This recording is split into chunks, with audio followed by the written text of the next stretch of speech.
तो आप सबका स्वागत है इस संडे विजडम सेशन में। और आज का जो हमारा विषय है बहुत महत्वपूर्ण विषय है, जिसका नाम है spiritual vision, distinguishing reality from evolution. तो कई बार लोग बोलते हैं मोह माया, ये सब तो मोह माया है, राइट। सो ये मोह माया क्या है और इसके परे कैसे जाना है, उस विषय में थोड़ा सा बात है। एक्चुअली मोह माया नहीं, लेकिन कहना चाहिए कि वास्तविकता और भ्रम, इल्यूजन मतलब भ्रम। कई बार इन दोनों में बहुत अंतर रहता है और वो हमें समझ में नहीं आता। और ये विचार जानना जरूरी है। ये विचार अगर हम समझ नहीं पाएंगे तो वास्तविकता समझने में हमको बड़ी मुश्किल आएगी। मैं आपको एक वीडियो दिखाता हूँ, वो वीडियो आप देखिएगा और फिर हम डिस्कस करेंगे। ये वीडियो है बेसिकली ऑप्टिकल इल्यूजन का, माइंड ब्लोइंग ऑप्टिकल इल्यूजन्स। आप देखेंगे आपको समझ में आएगा कि मैं क्या कहना चाहता हूँ। Then we will discuss. मेरी स्क्रीन दिख रही? Optical illusions. आप देखिएगा क्या दिख रहा है।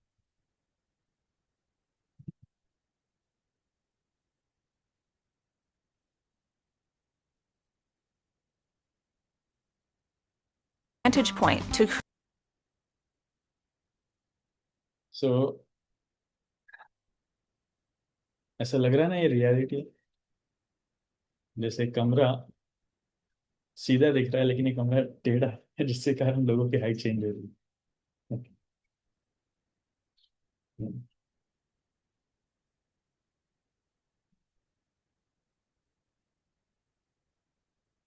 ये कमरा भी सीधा दिख रहा है लेकिन ये कमरा भी टेढ़ा है। बस इसका अलाइनमेंट इस प्रकार किया गया है दरवाजों और खिड़कियों का कि वो हमें दिखने में सीधा दिख रहा है लेकिन वास्तविकता में वो तिरछा है। ये कागज की पुतलियां हैं, लेकिन ऐसा लग रहा है कि ये सिर मोड़ करके हमको देख रहा है। हम जहाँ जहाँ जा रहे हैं सिर मोड़ करके हमको देख रहा है, लेकिन वास्तविकता में ये बनाने का तरीका है, इस प्रकार से बनाया गया है। अमेजिंग है। ये ड्रेस है, यहाँ पर आपको ब्लैक और ब्लू दिख रहा होगा या फिर व्हाइट और गोल्ड दिख रहा होगा। सो अलग अलग लोगों को अलग अलग तरीके से दिखती है ड्रेस से। as either black and blue or white and gold. Circle illusion. It is easy to assume that these dots are moving in a circular pattern. However, they are not. Each dot is traveling in a straight line while on its own path from one end of the circle to the other. By adding each dot one by one, you can see the illusion come into place. Motion illusions. These images are not animated, but they appear to be moving due to the cognitive effects of interacting color contrasts and shape positioning. If you're feeling skeptical, pause this video and watch as these images continue to wave, twist, and pulse. Animation illusion. This clever and old-timey technique creates a multiple frame animation on a single sheet of paper. By manipulating the mind and eye, these still images come to life using a simple graded card. Drop-off room. This 3D painted room is enough to trigger one's acrophobia, as it seems to be a massive drop-off. This painting was created by master of optical illusions, Regina Silveira, whose work often contains a larger-than-life bent reality. Yes, no. Artist Marcus Race. पर ऐसे बहुत सारे optical illusions हैं हम जो देखते हैं, वास्तविकता में कई बार वो सही नहीं रहता, राइट। हमारी आंखें धोखा खा जाती हैं। इसलिए एक मनुष्य में चार दोष बताए गए हैं, जिसमें से एक है करना पटाव। करना पटाव मतलब इम्परफेक्ट सेंसेस, हमारी इंद्रियां अपूर्ण हैं। और ठीक है, ये तो हम बच्चों को सेशन देते हैं, पर इसका आध्यात्मिक दृष्टि से कैसे परिप्रेक्ष्य है, व्हाट डज इट मीन। कई बार होता यह है कि हम आध्यात्मिक वस्तु को भौतिक देख लेते हैं और भौतिक वस्तु को आध्यात्मिक, राइट। ये भौतिक जगत आध्यात्मिक है कि भौतिक है? नाम से भौतिक जगत है, वैसे ये जगत आध्यात्मिक है कि भौतिक है? कोई जवाब देना चाहेगा?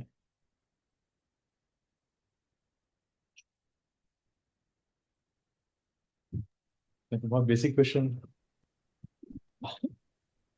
हरे हाँ, कृष्णा प्रभु जी, भौतिक जगत है। भौतिक जगत प्रभु। अच्छा। लेकिन महाप्रभु तो प्रार्थना करते हैं कि मम जन्मनि जन्मनीश्वर है, मेरे को तो मुक्ति नहीं चाहिए, यहीं पे जन्म होता रहे। एक ही डब्बा ले जाऊंगा। बबीता, अध्यात्म। बबीता माता जी। ये जगत वैसे तो प्रभु मतलब अपन देख रहे हैं अपनी आंखों से तो भौतिक दिख रहा है, लेकिन वास्तव में आध्यात्मिक जगत है, क्योंकि ये सारा चीज भगवान ने ही तो बनाई हुई है। सो कुछ भक्त लोग कह रहे हैं भौतिक है, कुछ कह रहे हैं आध्यात्मिक है। ठीक है, विजय लक्ष्मी माता जी से भी सुन लेता हूँ। हरे कृष्णा प्रभु जी, दंडवत प्रणाम। प्रभु जी, ये तो सब अपने, हम जैसा सोचेंगे ना वैसे ही हो जाएगा। अगर हमारी चेतना कृष्णमयी हो जाएगी तो हम स्पिरिचुअल लाइफ में रहेंगे। मतलब ये पूरा स्पिरिचुअल स्पिरिचुअल हो जाएगा, हमारे आसपास का सारी चीजें। और अगर हम अपना स्तर नीचे कर लेते हैं, भगवान से हटा लेते हैं और माया में फंस जाते हैं तो फिर भौतिक हो जाता है। बहुत अच्छा, very good, this is proper answer. इसलिए कहते हैं जैसी दृष्टि वैसे सृष्टि, राइट। ये डिपेंड करता है हमारे दृष्टि के ऊपर, हमारे विजन के ऊपर। इसलिए आज का जो टॉपिक है उसका नाम है स्पिरिचुअल विजन। दृष्टि कैसी होनी चाहिए? यहाँ यस्य हरेर्दास से कर्मणा मनसा गिरा निखिला स्वव्यवस्था जीवन मुक्त स उच्यते। भौतिक जगत तो ठीक है, ये भौतिक शरीर भी एक भक्त के लिए आध्यात्मिक हो जाता है, ये भौतिक नहीं रहता। चलो प्रभुपाद उदाहरण देते हैं कि जैसे एक लोहा, अगर एक लोहे को लगातार आग के संपर्क में रखा जाए तो लोहा जो है लाल हो जाता है। अभी वो लोहा नहीं बचा है, अभी वो आग बन चुका है। उसको कहीं भी हम स्पर्श करेंगे तो वो वस्तु जल जाएगी। प्रभुपाद कहते हैं उसी प्रकार से एक भक्त का शरीर जो हमेशा चौबीसों घंटे भगवान की सेवा में लगा हुआ है वो भौतिक नहीं होता, वो आध्यात्मिक हो जाता है। और यही कारण है कि महान भक्तों के शरीरों को जो है हम आ, जलाते नहीं, हम उनको समाधि देते हैं। क्यों? क्योंकि वो भौतिक नहीं है जिसको जलाया जाए, वो आध्यात्मिक है, उसको सुरक्षित रखा जाता है ऐसा करके। So it depends on our vision. ये हमारे विजन के ऊपर डिपेंड करता है कि वास्तविकता में किस प्रकार की हमारी दृष्टि है। right? एक बहुत सुंदर उदाहरण आता है, आप देखिएगा, जिसमें एक बार 1966 की बात है। शिल प्रभुपाद के कुछ शिष्य प्रभुपाद को वॉक कराने लगा। प्रभुपाद मॉर्निंग वॉक्स पे काफी काफी जाया करते थे, उनकी हेल्थ के लिए उनको मॉर्निंग वॉक्स लगती थी। सो प्रभुपाद मॉर्निंग वॉक के लिए जा रहे थे और भक्त लोग न्यूयॉर्क शहर में उनको लेकर के जा रहे थे। और वो लोग इतने मग्न हो गए प्रभुपाद के साथ बातचीत करते करते और मॉर्निंग वॉक करते करते कि भक्तों का ध्यान ही नहीं रहा। और प्रभुपाद को अच्छे एरिया से लेकर के वो कहाँ चले गए, एक बावरी बावरी इलाके में। बावरी इलाका मतलब ऐसा कोई झुग्गी झोपड़ियों वाले जैसे हमारे भारत में रहते हैं ना, गरीब टपरी वाले, कचरा पड़ा हुआ है और गंदगी है, चीख रहे हैं, चिल्ला रहे हैं, लोग पड़े हुए हैं, सुअर मंडरा रहे हैं। तो वहां तो सुअर नहीं होते हैं, लेकिन इस प्रकार के गंदे इलाके में जहाँ पे गरीब लोग रहते हैं, शराब के नशे में धुत हैं, सड़कों पर पड़े हुए हैं और इस तरह, तो लोग वहां ले गए। तो जब वहां ले गए, चूहे इधर उधर मंडरा रहे थे सड़कों पर और बहुत कचरा था, कागज बिखर रहे थे जैसा आपको फोटो में दिख रहा है, राइट। तब उनके शिष्यों को बड़ा बुरा लगा कि ये कहाँ ले आए। उनको अपनी बेवकूफ़ी पर रियलाइज हुआ कि हम प्रभुपाद को कहाँ लेके आ गए ना। वो प्रभुपाद से क्षमा मांगने लगे कि प्रभुपाद, प्रभुपाद उन्हें स्वामी जी कहते थे उस समय, स्वामी जी हमें माफ कर दीजिए, हमने देखा नहीं, हमें ध्यान भटक गया, हमने देखा नहीं हम कहाँ लेकर के आ गए। प्रभुपाद ने कहा it's okay, don't be sorry, sorry बोलने की जरूरत नहीं है। क्या आप देख नहीं सकते? Beyond this temporary appearance is a spiritual world and you don't have the eyes to see it.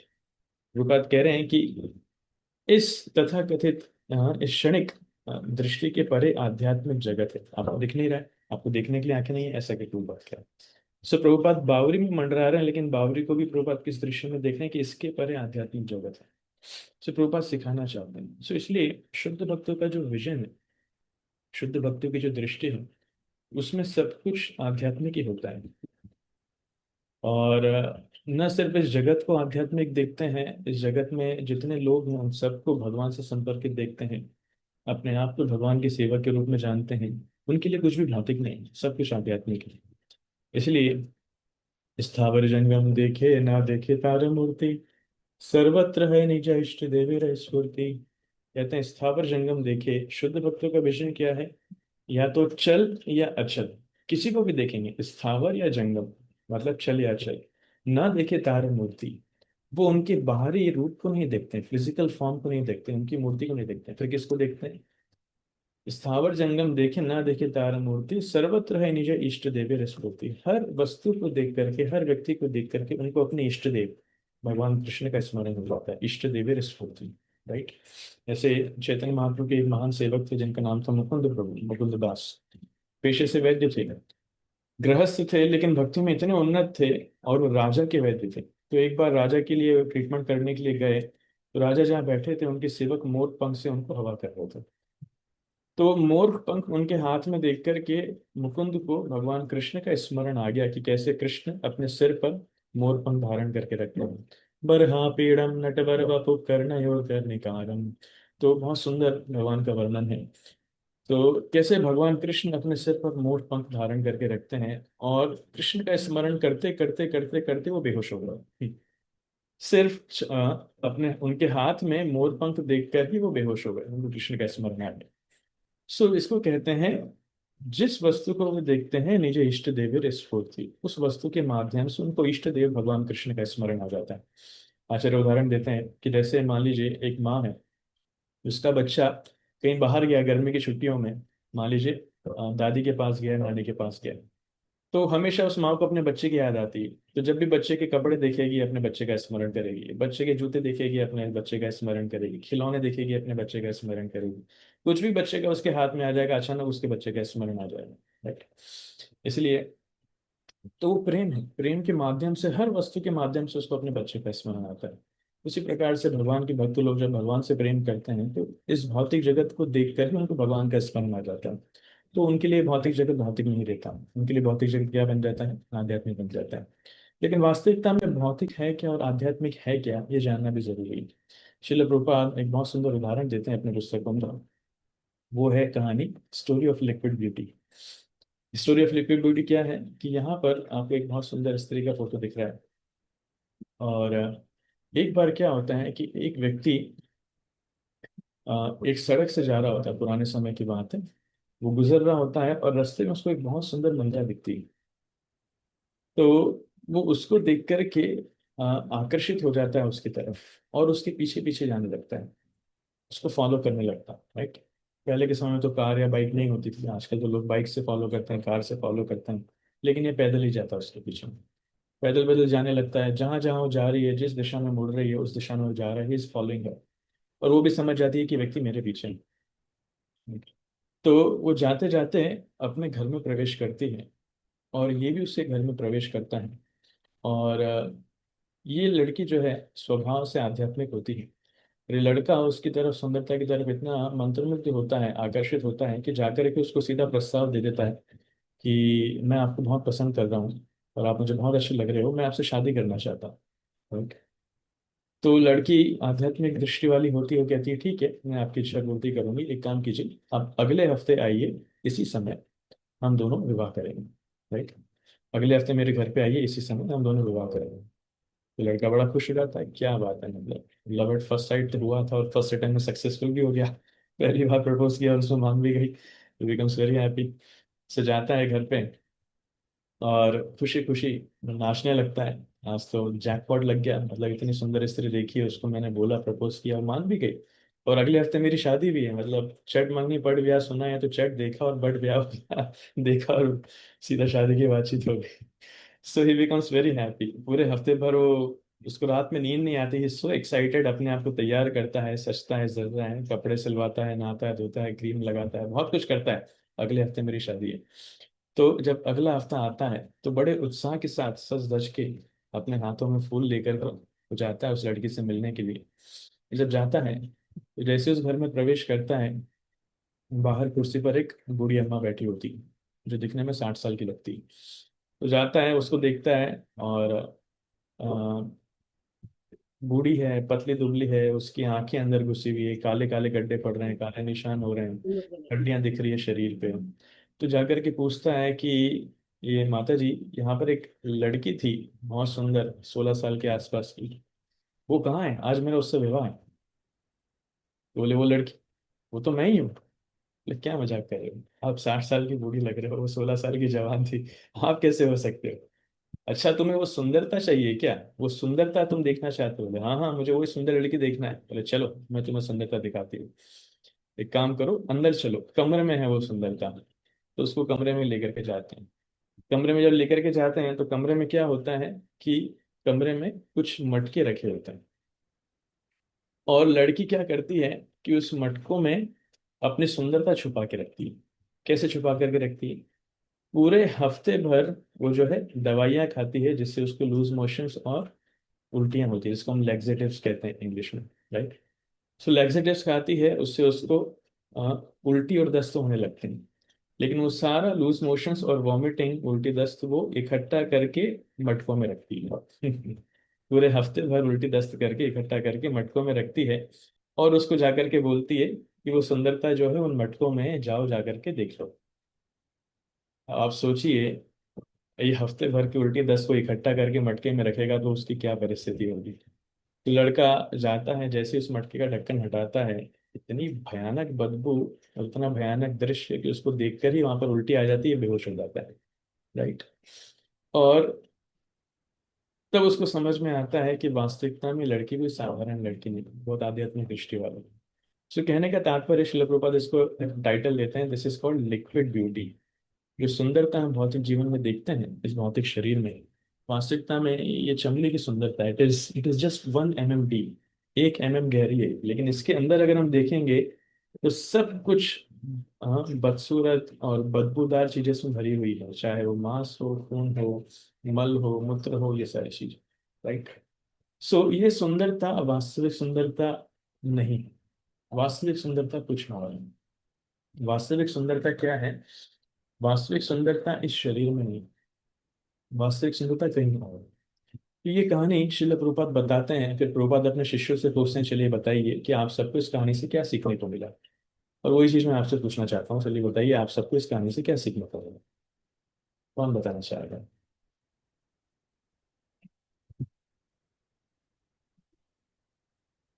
Yes, विजय लक्ष्मी माता जी। हरे कृष्णा प्रभु जी, धन्यवाद हम्म, प्रभु जी, इस कहानी से ये शिक्षा मिली कि हमको ये बॉडी सुपरफिशियल ऊपरी चमक दमक देख के प्रेम नहीं करना चाहिए, सोल को देख के प्रेम करना चाहिए। अच्छा, ठीक है, ओके, गुड। और कोई बात कहना चाहेंगे?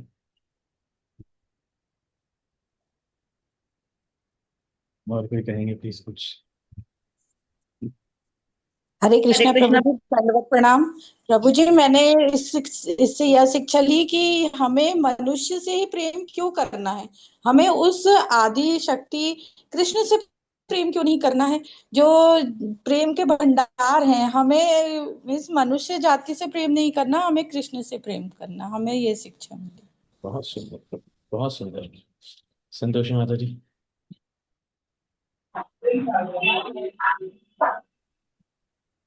माता जी कुछ कह रहे हैं आप?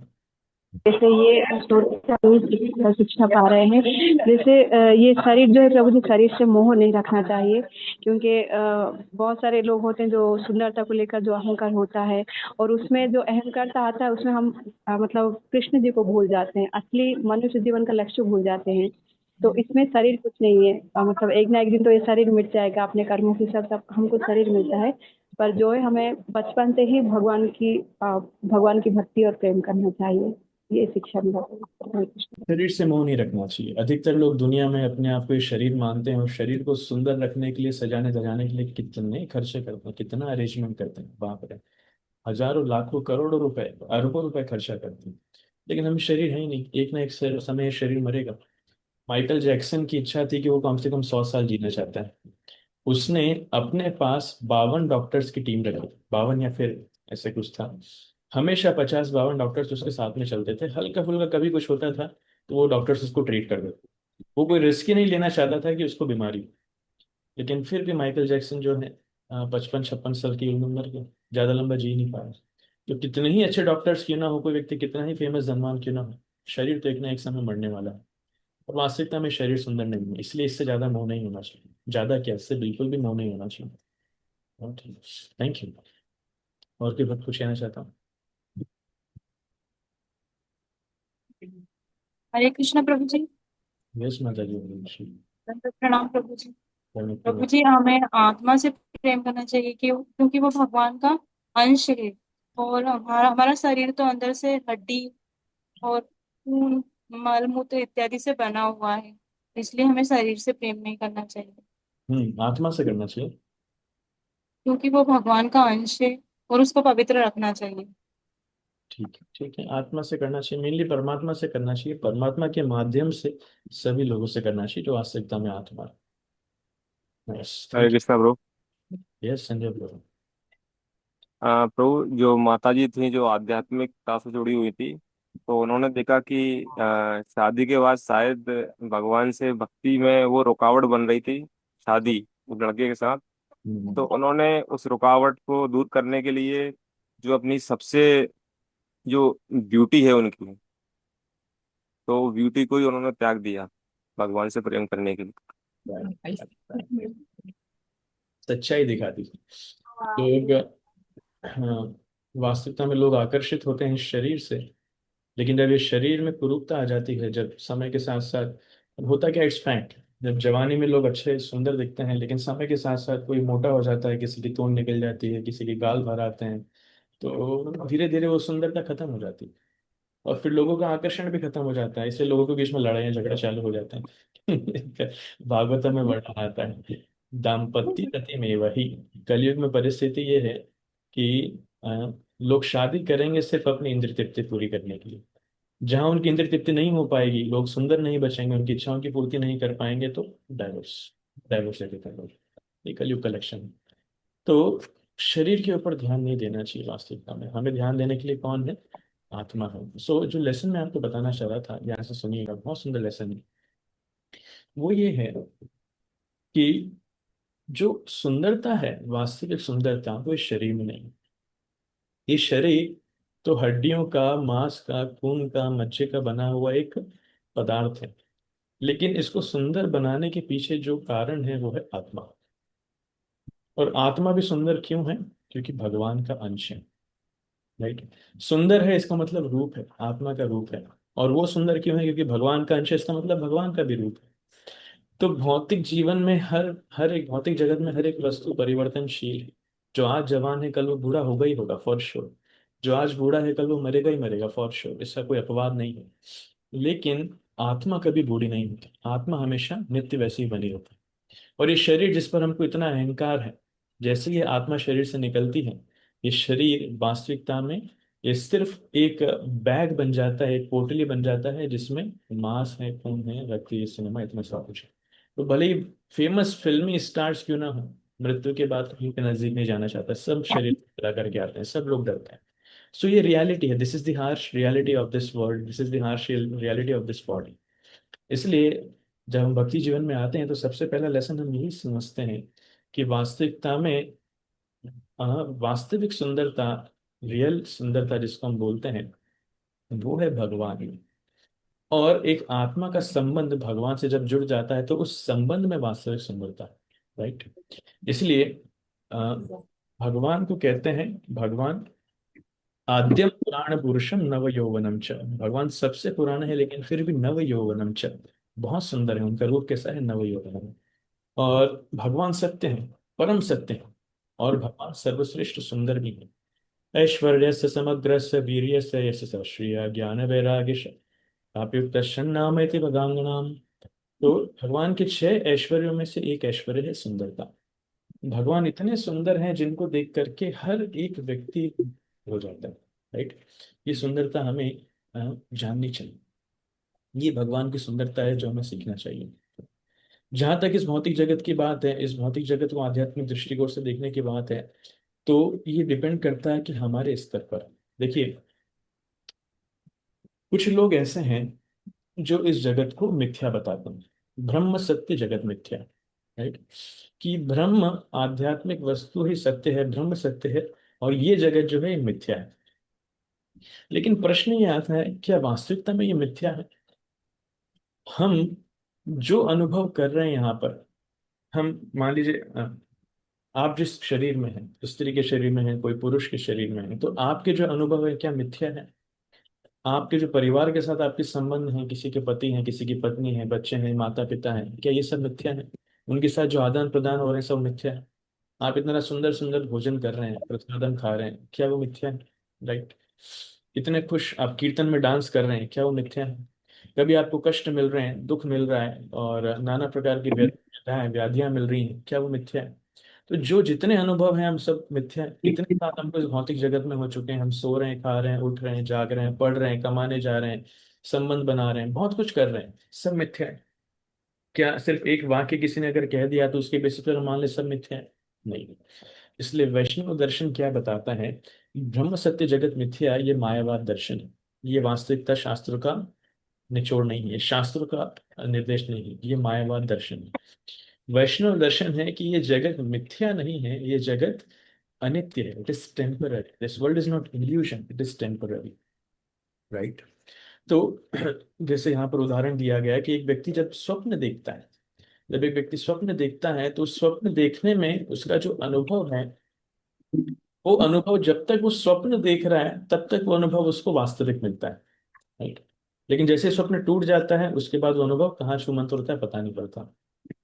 तो स्वप्न भी एक टेम्पररी है। इसलिए हम देखते हैं कि जब व्यक्ति स्वप्न देखता है तो कभी कभी वो पसीना हो जाता है, या कुछ भयानक दृश्य देखता है, मान लीजिए उसके पीछे शेर पड़ा है, चीता पड़ा है, या फिर वो कहीं कठिन परिस्थिति में है तो पानी पानी हो जाता है। और कभी भूत के दर्शन हो जाते हैं तो लोग पसीने पसीने हो जाते हैं, राइट, और एकदम से चिल्ला करके उठते हैं। सो अगर वो मिथ्या था तो फिर इसके पॉजिटिव ट्रांस उसकी फीलिंग्स आपको शरीर में कैसे आ रही? इसका मतलब टेम्पररी है। आचार्य बताते हैं कि वास्तविकता में हमारा सूक्ष्म शरीर उस समय एक्टिव है, भले स्थूल शरीर पंच महाभूत का ये डीएक्टिव है, लेकिन सूक्ष्म शरीर मन बुद्धि अहंकार का वो एक्टिव है। लेकिन वो एक्सपीरियंस टेम्पररी है, कुछ क्षण वो रहता है, उसके बाद वो चला जाता है। राइट। इसलिए आ, इसको भगवत गीता में भगवान एक बहुत सुंदर श्लोक से उदाहरण देते हैं। यहाँ पर आपकी स्क्रीन पर है 15वें अध्याय का पहला श्लोक। ऊर्ध्वमूलमधम शाखम अश्वत्थम प्राहुरव्ययम् छन्दांसि यस्य पर्णानि यस्तं वेद स वेदवित्। भगवान कह रहे हैं कि there is an imperishable banyan tree that has its roots upward. ऊर्ध्व मूलम अधम शाखा, जिसकी मूल जड़ें ऊपर हैं और शाखाएं नीचे हैं। अश्वत्थम प्राहुरव्ययम्, एक ऐसा अश्वत्थ वृक्ष। अश्वत्थ वृक्ष मतलब एक ऐसा बरगद का पेड़ है, बरगद का पेड़ जिसकी जड़ें ऊपर हैं और शाखाएं नीचे हैं। राइट। छंदांस यस्य पर्णानि यस्तम वेद से वेदवित्, मतलब दोज लीव्स आर द वैदिक हिम्स, और उसकी जो पंखुड़ियां हैं वो क्या है? वो वेदों का हिम्स है। Anyways point is upside down, इसको उल्टा अश्वत्थ वृक्ष कहते हैं। किसने अनुभव किया है ये अक्षर? इस प्रकार से उल्टा अश्वत्थ वृक्ष कहाँ दिखता है? उल्टा पेड़ कहाँ दिखता है आपको जिसकी जड़ें ऊपर हैं और शाखाएं नीचे हैं? हरे कृष्णा हरे प्रभु जी, कृष्णा प्रभु जी। दंडवत तालाब प्रणाम। के जो हम किनारे प्रतिबिंब देखते हैं वेरी, नदी के किनारे, तालाब के किनारे। आप सभी इस्कॉन के भक्त हैं, मैं जानता हूँ, ये बहुत बेसिक फिलोसफी है। Yes that is true. Right. कहने का तात्पर्य है कि गलत धारणा क्या है जब लोग बोलते हैं कि ये जगत मिथ्या है। राइट। लोग इसको अस्तित्व में मानते ही नहीं। उनसे बोला जाओ कि मिथ्या कैसे, बोले हम सब स्वप्न देख रहे हैं। अच्छा, अगर स्वप्न देख रहे हैं तो मैं आपको चींटी खोलूंगा, तो इस स्वप्न में अनुभव कैसे हो रहा है, दर्द कैसे हो रहा है, कोई मार रहा है, कोई कष्ट कर रहा है, दर्द कैसे हो रहा है? अच्छा, आपको स्वप्न ही देख रहे हो तो भूख लग रही है तो खाओ मत, परेशानी नहीं होगी। प्यास लग रही है तो पियो मत। अगर आपको वॉशरूम जाना है तो जाओ मत, तो आपको कष्ट तो होना ही नहीं चाहिए। लेकिन सब कुछ असली है। लेकिन भक्ति का पर्सपेक्टिव क्या है? जो व्यक्ति वैष्णव दर्शन क्या है? नहीं, ये है तो सही, ये वास्तविक है, लेकिन इसका एग्जिस्टेंस टेम्पररी है। राइट। इसलिए इसे कोई स्वप्न में शेड देखता है, मैंने उदाहरण आपको बता दिया, it's not most important, but point is you see, इस सृष्टि के पीछे कुछ ना कुछ कारण है। भगवान की अगर ये सृष्टि है, ये भौतिक जगत जिसको कोई व्यक्ति भ्रम बोलता है, लेकिन वैष्णव दर्शन में इसको टेम्पररी बोलते हैं, क्यों बनाया भगवान ने? एक विशेष कारण है। लेकिन लोग वो कारण नहीं समझ करके इस भौतिक जगत के भ्रम में, माया में उलझ कर रह जाते हैं। मैं आपको एग्जाम्पल बताता हूँ। जैसे एक वीडियो है, ये वीडियो आप देखिए, आपको उससे क्लियर होगा।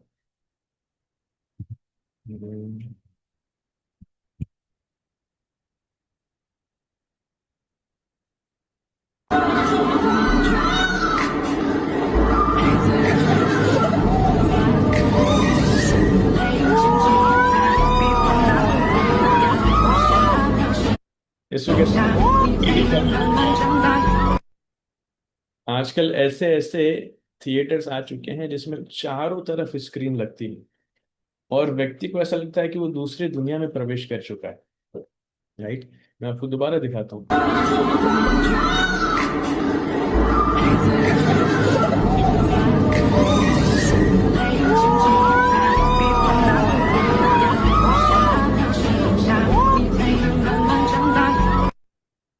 सो ये अनुभव है कुछ लोगों का।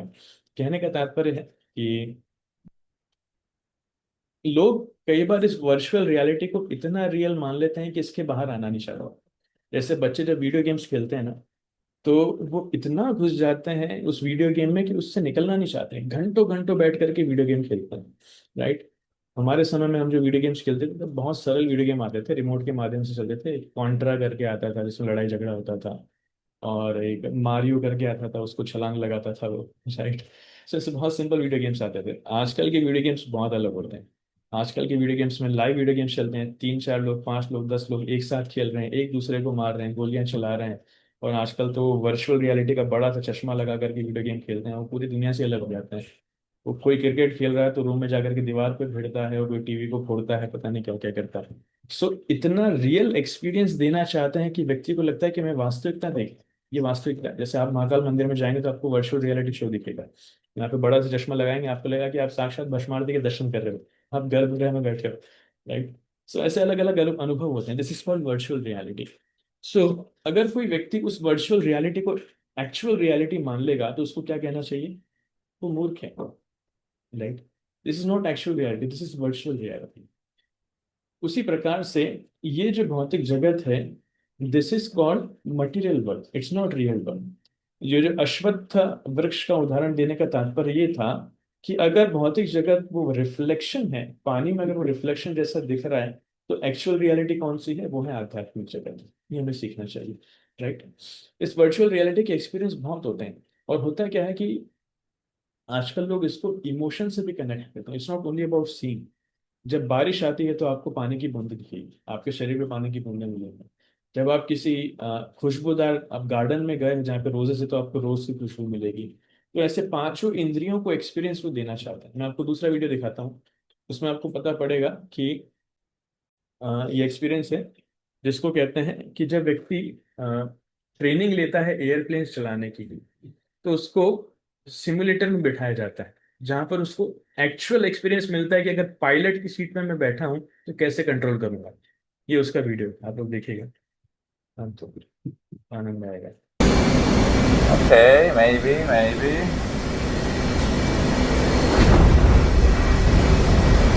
No, no, no, no. कठिन, ये छोटा सा डेमोन्स्ट्रेशन था कि वो इस प्रकार से सीन क्रिएट करते हैं और इंटेंस एटमॉस्फेयर बनाते हैं, प्रेशर बनाते हैं, सामने वर्चुअल रियलिटी की स्क्रीन लगा रखी है, सीट बना रखी है, सीट मूव भी हो रही है। ये उसको लगता है कि मैं एक्चुअली पायलट की सीट पे बैठा हूँ और मैं प्लेन उड़ा रहा हूँ। तो उसको पता चलता है कि मैं सीख पा रहा हूँ कि नहीं सीख पा रहा हूँ। Right, in the same way भगवान ने हमें ये शरीर दिया है जो वास्तविक शरीर का प्रतिबिंब है।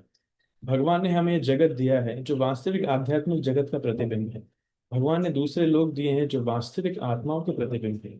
सो भगवान हमें सिखाना चाहते हैं कि बेटा अपना प्लेन उड़ाना सीखो यहाँ पर। राइट, ये मैं आपको एक सिमुलेटर दे रहा हूँ, ये सिमुलेटर के समान है, ये ट्रेनिंग सेशन है कि आप यहाँ पर प्लेन उड़ाना सीख पा रहे हो कि नहीं। जब तक परफेक्ट नहीं हो जाओगे प्लेन उड़ाने में, तब तक आपको एक्चुअली रियल प्लेन उड़ाने नहीं दिया जाएगा। उसी प्रकार से जब तक आपको समझ में नहीं आएगा इस भौतिक जगत में जीना कैसे, लोगों से कैसे डील करना है, अपने शरीर को कैसे सेवा में उपयोग करना है, जब तक आप नहीं सीख पाएंगे तब तक आपको एक्चुअल वर्ल्ड जो है आध्यात्मिक जगत, रियल वर्ल्ड, उसमें नहीं भेजा जाएगा। ये इसका पर्पस है। Right, so it's just a facility created by Krishna for our training and reformation जिसको हम कहते हैं। इसलिए देखिए, इस जगत में रहने का तरीका अलग है। लोग प्रैक्टिकली मेजॉरिटी पूरी दुनिया एक ही चीज के पागल है, सेंस ग्रेटिफिकेशन के लिए। लेकिन हम ये सीखते हैं वास्तविकता में अगर हमारे जीवन में हम भक्त बनते हैं, हमारा जीवन भक्तिमय वातावरण से भर जाता है, तब हम देखेंगे कि ये दुनिया, ये हमारे लिए उस वर्चुअल रियलिटी के समान ही बन जाएगी। और वास्तविक रियलिटी हमारे लिए आध्यात्मिक जगत। जैसे व्यक्ति जब वर्चुअल रियलिटी का चश्मा पहन के बैठा है तो बहुत इमोशंस फील कर रहा है, लेकिन उसको पता है ये वर्चुअल रियलिटी, मेरी रियल दुनिया, इस पर चश्मा उतारूंगा वहां स्टार्ट होगा। तो वर्चुअल रियलिटी में अगर उसको कोई शेर खा भी रहा है तो वो डरेगा नहीं, राइट। वर्चुअल रियलिटी में अगर वो गड्ढे पे गिर पे रहा है तो डरेगा नहीं। वर्चुअल रियलिटी में अगर उसका प्लेन जो है वो उसमें विस्फोट भी होगा तो भी डरेगा नहीं। उसको पता है कि ये चीज मुझे प्रभावित नहीं कर सकती, ये मुझे एक्सपीरियंस दे रही है लेकिन मुझे प्रभावित नहीं करेगी। उसी प्रकार से भक्ति में आने के बाद जब हम भक्त बन जाते हैं तब ये वर्चुअल रियलिटी, ये भौतिक जगत हमारे लिए वर्चुअल रियलिटी के चश्मे के समान है। इसमें जो सुख तो मिल रहा है हमें, जो दुख मिल रहा है हमें, पता है कि ये वास्तविकता में मुझे प्रभावित नहीं कर सकता। ये मेरे शरीर को प्रभावित कर सकता है जिसके माध्यम से मुझे इमोशंस मिल रहे हैं, लेकिन मेरी आत्मा को प्रभावित नहीं कर सकता, राइट। जब हम इस प्रकार सुख और दुख से ऊपर उठ जाते हैं, इसी 15वें अध्याय के 5वें नंबर श्लोक में कहते हैं भगवान, बहुत सुंदर श्लोक है, मैं आपको दिखाता हूँ, वेरी हैप्पी। सो क्या तरीका है इस रियलिटी से ऊपर उठने का, वहां पर कृष्ण बता रहे हैं कि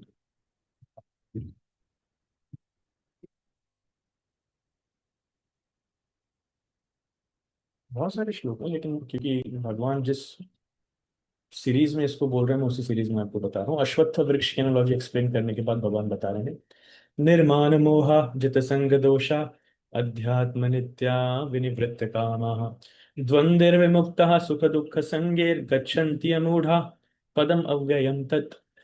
तो भगवान ने कुछ गुणों का वर्णन किया है। क्या? निर्माण, इस जगत में रहने का तरीका क्या है? निर्माण होकर रहना चाहिए। निर्माण मोहा, निर्माण मतलब मान से शून्य, एक व्यक्ति को अहंकार रहित होकर के रहना चाहिए। मोहा, मोह से शून्य, एक व्यक्ति को मोहित नहीं होना चाहिए। जित संग दोषा, इस भौतिक जगत में संग और दोष से जीत पाना चाहिए, उसको उसके ऊपर विजय प्राप्त करना चाहिए, राइट। अध्यात्म नित्या विनिवृत्त कामा, और काम वासना से पूरी तरीके से वो कहना चाहिए उसकी बिल्कुल भी इच्छा नहीं, विनिवृत्त काम है, he has done with the lust, मतलब अब उसकी रंच मात्र देखने की भी इच्छा नहीं है उस तरफ, काम वासना की तरफ, उस में विनिवृत्त काम। द्वंद्व मुक्ता, इस भौतिक जगत के द्वंद्वों से वो मुक्त हो चुका है। द्वंद्व मतलब सुख दुख, सर्दी गर्मी, रात दिन, उसको फर्क नहीं पड़ता, जो चल रहा है चलने दो, वो उससे विमुक्त हो चुका है। सुख दुख संगे, ये द्वंद्व किस रूप में प्रभावित करते हैं? सुख और दुख के, तो सुख दुख के द्वंद्व से भी वो ऊपर उठ चुका है। ऐसा व्यक्ति गच्छन्ति अमूढ़ा पदम अव्ययम तक, ऐसा व्यक्ति अव्ययम पद मतलब आध्यात्मिक जगत को जाता है। भगवान कह रहे हैं, those who are free from false prestige, illusion and false association, who understand the eternal, who are done with the materialist, who are freed from dualities of happiness and distress, and who, unbewildered, know how to surrender into the Supreme Person, attain to that eternal kingdom. Right? तो ये solution है, ये तरीका है। 15 अध्याय का 5वां श्लोक जहां पर बता रहे हैं तरीका है भौतिक जगत में कैसे जिया जाए। कब ये भौतिक जगत हमारे लिए वर्चुअल रियलिटी के समान बनेगा और कब ये भौतिक जगत हमारे लिए एक्चुअल रियलिटी रहेगा, तो ये सीखना चाहिए। And this is the way we should learn. So कहने का तात्पर्य है,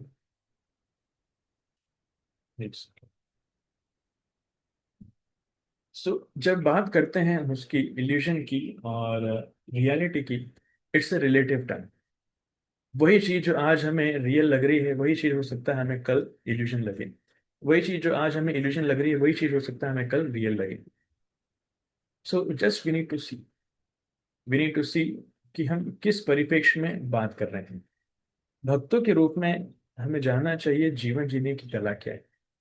इसलिए भौतिक जगत क्या है, आध्यात्मिक जगत क्या है और रियल रियलिटी क्या है। श्रील भक्ति सिद्धांत सरस्वती ठाकुर का एक बहुत सुंदर आर्टिकल है जिसको कहते हैं सीयर एंड दी सीन, दृष्टा और दृश्य विचार। उस दृष्टा और दृश्य विचार में ऐसे भक्ति सिद्धांत सरस्वती ठाकुर बहुत डिटेल में वर्णन करते हैं कि वास्तविक दृष्टा कौन है और वास्तविक दृश्य क्या है। मैं इस भौतिक जगत को देख रहा हूँ तो मैं दृष्टा हूँ, ये भौतिक जगत दृश्य है, लेकिन भगवान जब हमें देख रहे हैं तो हम दृश्य हो जाते हैं, भगवान दृष्टा हो जाते हैं, राइट। सो ऐसे भक्ति सिद्धांत महाराज बहुत डिटेल में अलग अलग उदाहरण देकर के समझाते हैं कि दृष्टा और दृश्य विचार में दृष्टा कौन है और दृश्य कौन है।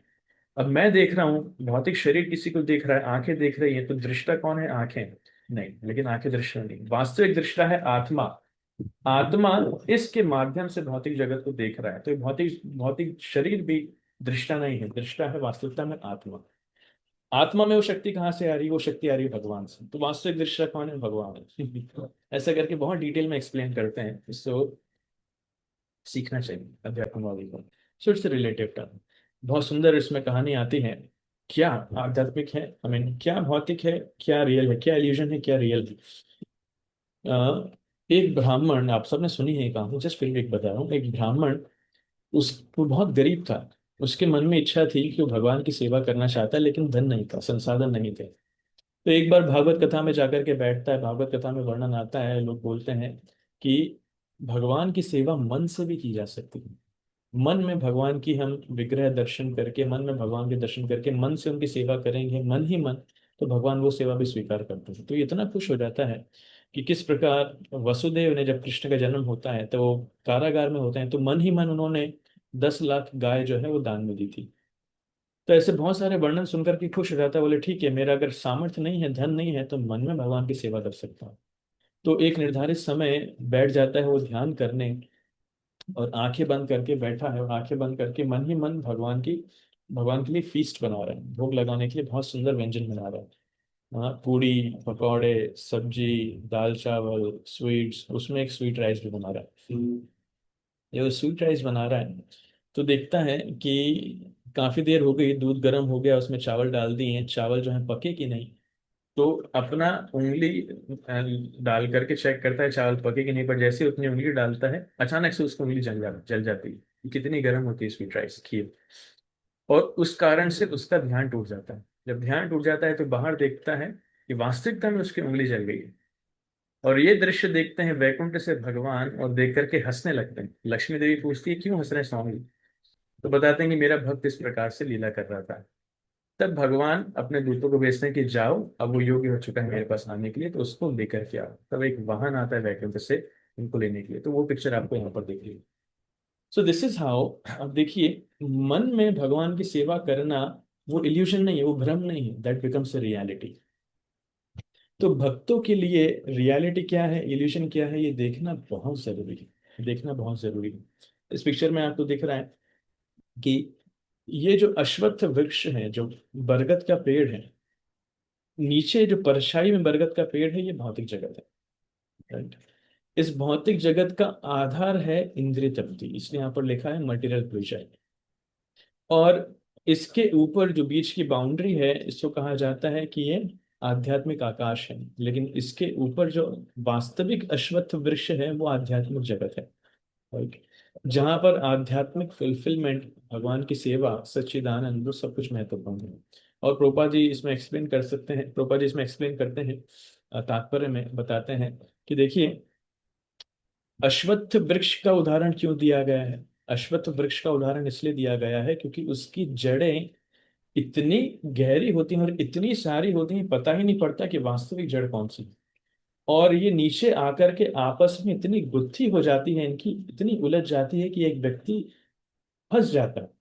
ये कभी पता नहीं कर पाएगा कि वो वास्तविक जड़ कौन सी है और उसकी डाली कौन सी है, राइट। तो ये अश्वत्थ वृक्ष का विशेष एक लक्षण है। अश्वत्थ वृक्ष की ये जो जड़ें हैं, वास्तविकता में उनको तुलना दी जाती है हमारी इच्छाओं से, राइट। ये हमारी इच्छाओं के कारण, इस भौतिक इच्छाओं के कारण जो इतनी सारी हैं, जो इतनी कॉम्प्लिकेटेड जड़ है कि इसका रूट कहाँ है हमें पता नहीं। इतनी इच्छाएं हैं, इतनी इच्छाएं जो आपस में इतनी गुथ चुकी हैं कि उसको सुलझा पाना लगभग असंभव है। और उन इच्छाओं के कारण क्या होता है, एक व्यक्ति भटकता रहता है इस भौतिक जगत में बार बार। पुनरपि जन्मम पुनरपि मरणम पुनरपि जननी जठरे शयनम। तो बार बार जन्म लेता है, बार बार माता के गर्भ में प्रवेश करता है, बार बार मरता है, फिर जन्म लेगा। ये चक्र चलता ही रहता है, it's wandering, continuous wandering, right. इसलिए इस भौतिक जगत से निकलना आसान नहीं है। It's not easy, it's not at all easy. लोग भागते हैं इसके आनंद के लिए, लेकिन वास्तविकता में उनको आनंद मिलता नहीं, दुख ज्यादा मिलता है। वर्णन आता है कि एक वैष्णवाचार्य लिखते हैं, तातल सरिकत वार्य बिंदु सम सुतमित रमणी समाजे। कि एक व्यक्ति रेगिस्तान में घूम रहा है, भटक रहा है, घूम नहीं रहा है, भटक रहा है, और इतना प्यासा है, इतना प्यासा है, प्यास के कारण उसका गला सूखा जा रहा है, और कोई व्यक्ति आकर के उसको एक बिंदु पानी दे देता है, ये लो अपनी प्यास बुझा दो। कितना पानी है? एक बूंद पानी। उससे कुछ होगा? कुछ नहीं होगा। वो और कष्ट में आएगा। इसलिए भौतिक जगत को उससे तुलना दी गई है। इसमें आनंद बहुत कम है, कष्ट ज्यादा है। प्रैक्टिकली कुछ लोग बताते हैं, भक्त लोग, कि 1% सुख है और 99% दुख है। उसको क्वांटिफाई कर देते हैं। So pleasure in this material is always attached to suffering. कुछ भी आनंद आप लेंगे तो उसमें सफरिंग मिलना ही मिलना है। जैसे उदाहरण है कि एक व्यक्ति, मान लीजिए, ऐसे रेगिस्तान में जा रहा है और चलते चलते इतनी भयंकर कड़कती धूप है उसके ऊपर आ रही है, पसीना पसीना हो रहा है, हवाएं चल रही हैं गर्म, नीचे पैर जल रहे हैं, इतने कष्ट में है और तड़प रहा है, और चलते चलते कई घंटे निकल चुके हैं, पूरी तरीके से परेशान हो चुका है। चलते चलते उसको कहीं दूर जाकर के एक अच्छा ओएसिस मिलता है। ओएसिस मतलब एक सुंदर तालाब है जो जिसमें पानी है, आसपास पेड़ हैं न, और उसमें फल लगे हुए हैं बहुत सारे, तो उससे सुंदर उसको दृश्य मिलता है। उसकी स्थिति क्या होगी? वो दौड़ करके जाता है उस ओएसिस में, और जाते ही सबसे पहले उस पानी में छलांग लगाता है। जैसे ही पानी में छलांग लगाता है तो उसको बहुत अच्छा लगता है, इतना ठंडा ठंडा पानी, उसको इतना सुकून मिलता है। पानी पीता है, छलांग लगाता है, तैरता है। फिर अचानक से उसको कुछ काटता है। जब वो काटता है तो देखता है कि जेलीफिश जो है वो डंक मार रही है। उस पानी में जेलीफिश है। जब वो नीचे आता है देखता है, अरे बाप रे, ये तो जेलीफिश है, बार बार डंक मार रही है, उसको काट रही है, तो उसको तकलीफ हो रही है। फिर उसकी दृष्टि जाती है, सिर्फ जेलीफिश नहीं है, यहाँ तो मगरमच्छ भी है। ये इतने भयंकर मगरमच्छ हैं, तो अब करे क्या? पानी में रहेगा, ठंडे पानी में, कि बाहर वापस तड़पती धूप में जाएगा? ना चाहते हुए बाहर निकलना पड़ेगा। तो ये परिस्थिति होती है, इधर कुआं उधर खाई। ये हमारी बीच की परिस्थिति। तो भौतिक जगत इसके समान, राइट। सो व्यक्ति खुश नहीं रह पाएगा और ढूंढता है, थोड़ा पानी मिलेगा उसका, चलो जाकर के 2-5 मिनट तैर लिया, प्यास बुझा ली और ठंडा पानी मिल गया, लेकिन उधर भी सुख नहीं है, उधर भी कष्ट है। सो इसको कितने ही तरीकों से एक्सप्लेन कर सकते हैं। व्यक्ति पढ़ाई करता है, उसको बोला ठीक है आप पढ़ाई करो। आप स्कूल में जाओगे, बड़ी क्लासेस में जाओगे, सो बिकम हैप्पी। छोटी क्लासेस में बहुत प्रेशर है, जब बड़ी क्लासेस में जाते हैं तो और प्रेशर मिलता है। बोले आप कॉलेज में जाओगे तो खुश हो जाओगे, कॉलेज में प्रेशर कम है, कॉलेज में और प्रेशर बढ़ जाता है। सो नहीं, आप कॉलेज पास आउट कर लोगे, जॉब मिल जाएगी तब खुश हो जाओगे। जॉब में जाता है तो माय गॉड इतना भयंकर प्रेशर है कि लोग दुखी हैं, इतनी पॉलिटिक्स है, इतनी पैर खींचने वाले लोग हैं, बॉस आता है गालियां देता है, ये लोग। सो इतना प्रेशर है, बोले ठीक है इसमें कुछ नहीं रखा है, तो फिर जाकर के व्यक्ति शादी कर लेता है। उसको लगता है शादी में सुख मिलेगा। शादी में तो और ज्यादा फ्रस्ट्रेट हो जाता है, खुद का बाहर तो ढोया नहीं जा रहा था, फिर 4 लोगों का बाहर और लेना पड़ेगा उसको। साथ में सगे संबंधी और मिल जाते हैं, इन लॉज। तो खुशी खुशी है, सुख है बहुत कम, ऑलमोस्ट 1%, लेकिन मैक्सिमम दुख ही दुख है। ये भौतिक जगत की रियलिटी। इसलिए समझना चाहिए, this is illusion, reality something special. So इस भौतिक जगत को जब हम आध्यात्मिक दृष्टि से देखना सीख जाएंगे, तब हमें पता पड़ेगा कि वास्तविकता में हम इन रियलिटी से ऊपर उठ रहे हैं। इसलिए ये शरीर भौतिक है या आध्यात्मिक, ये डिपेंड करता है कि हमारी दृष्टि कैसी है, हमारा स्तर कैसा है। ये तो ठीक है, यहाँ तक कि भगवान के धाम में भी हम जाते हैं, भगवान का धाम भी हमें भौतिक लगने लगता है। ना हम प्रकाश सर्वस्य योग माया समावृता, मूढ़ोयम ना भी जानाति लोकमामजम अव्ययम। भगवान कहते हैं कि मैं सबको प्रकाशित नहीं करता हूँ, मेरे पास वो राइट है। लोग धाम में जाते हैं तो वास्तविकता में धाम में नहीं जाते हैं, धाम के ऊपर एक माया की परत है, उस पर जाते हैं। धाम के दर्शन करना इतना आसान नहीं। जाते हैं वृंदावन, बहुत सारी बिल्डिंग्स देखते हैं, मंदिर देखते हैं, हम दर्शन करके आ गए, भगवान के विग्रह के दर्शन करके आ गए। भक्ति सिद्धांत महाराज कहते हैं कि गुरु के प्रवचनों को छोड़ करके भगवान के विग्रह के दर्शन करना, ये सिर्फ आंखों की एक्सरसाइज और कुछ नहीं, इससे और कुछ लाभ नहीं मिलेगा। क्योंकि भगवान के दर्शन आंखों से नहीं होते हैं, भगवान के दर्शन कानों से होते हैं। कितने लोग वृंदावन में सुनने के लिए जाते हैं बताइए, और कितने लोग वृंदावन में सेल्फी खिंचवाने के लिए जाते हैं, फोटो खींचने के लिए जाते हैं, घूमने के लिए जाते हैं। लोग जाते हैं, हर महीने जाकर के गोल्डन परिक्रमा करके आते हैं, वेरी गुड। पर साधुओं से श्रवण करते हो, साधुओं की सेवा करते हो, गुरु से श्रवण करते हो, उनकी सेवा करते नहीं, वो तो नहीं करते। बस हम गोल्डन परिक्रमा करके आते हैं। क्या दर्शन किए फिर आप? क्या सीखे भक्ति जीवन में, क्या सीखे आध्यात्मिक जीवन में? तो भगवान के पास वो अधिकार है। हम जाते हैं धाम में, हमको लगता है धाम दर्शन किए, लेकिन वास्तविकता में नहीं किए। उसी प्रकार से विग्रह, भगवान के विग्रह के हम दर्शन करते हैं। हम जिस प्रकार से विग्रह के दर्शन करते हैं तो हमारे लिए वो पत्थर का रूप है, लकड़ी का रूप है। लेकिन शुद्ध भक्त जिस प्रकार से दर्शन करते हैं तो शुद्ध भक्त सामने बातें करते हैं विग्रह से, उनके लिए वो विग्रह नहीं है, उनके लिए साक्षात भगवान है। प्रतिमा न तुम्हें साक्षात व्रजेंद्र नंदन, विप्र लागे कह लो तुम्हें यह कार्य कारण। तो प्रतिमा नहीं, उनके लिए साक्षात व्रजेंद्र नंदन है, राइट। उनसे बात करते हैं, भगवान उनके लिए चल करके आते हैं। साक्षी गोपाल की स्टोरी में हमने देखा। सो वो वास्तविक योग्यता है भगवान के विग्रह को भगवान के रूप में देखने की। भक्ति होना चाहिए, सिर्फ घूमने फिरने जाने से काम नहीं चलेगा।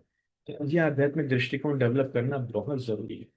इसलिए इसलिए हम जब समझ जाएंगे this material body is temporary, ये भौतिक शरीर क्षणिक है, स्पिरिट सोल इज परमानेंट, हमारी आत्मा वो परमानेंट है। ये शरीर स्टूल और वॉमिट मलमूत्र से उल्टी से भरा हुआ है, लेकिन आत्मा सच्चिदानंद है, वो वास्तविकता में सच्चिदानंद है। ये शरीर it is skin deep illusory beauty, इसकी सुंदरता उतनी है जितनी मोटी हमारी चमड़ी है, बस उसके अंदर कोई सुंदरता नहीं है। लेकिन आध्यात्मिक जगत, आध्यात्मिक आत्मा, आध्यात्मिक लोग हर तरह से सुंदर है, अंदर बाहर हर जगह से सुंदर है। कृष्ण के शरीर में, कृष्ण की आत्मा में कोई अंतर नहीं। हमारे शरीर में, हमारी आत्मा में अंतर, लेकिन कृष्ण के शरीर में और उनकी आत्मा में कोई अंतर नहीं है। इसलिए हमारे जीवन का उद्देश्य क्या है? We must purify our selves of six अनर्थस। सबसे पहला एक साधक का उद्देश्य है काम, क्रोध, लोभ, मोह, मद, मात्सर्य, इन 6 अनर्थों से अपने आप को शुद्ध करना और भगवान का शुद्ध हृदय से गुणगान करना, भगवान के नाम का जप करना, गाना, प्रचार करना, भगवान की सेवा करना। अगर हम भगवान की सेवा नहीं करेंगे तो हम अनर्थों की सेवा करेंगे। इसलिए भजन के माध्यम से, भक्ति के माध्यम से, सेवा के माध्यम से जब हम अपने आप को शुद्ध कर लेंगे तो ये भौतिक जगत हमारे लिए आध्यात्मिक बन जाएगा। हम अपने आप को आत्मा के रूप में भगवान के साथ संपर्कित पहचान पाएंगे। अदरवाइज भक्ति करते करते भी हो सकता है अगर वो दृष्टिकोण प्राप्त नहीं हो पाया तो भक्तों की ही निंदा करेंगे, मंदिर में रहने की इच्छा नहीं होगी, भगवान के दर्शन करने जाने की इच्छा नहीं होगी, भगवान की सेवा करने की इच्छा नहीं होगी, भक्तों से श्रवण करने की इच्छा नहीं होगी।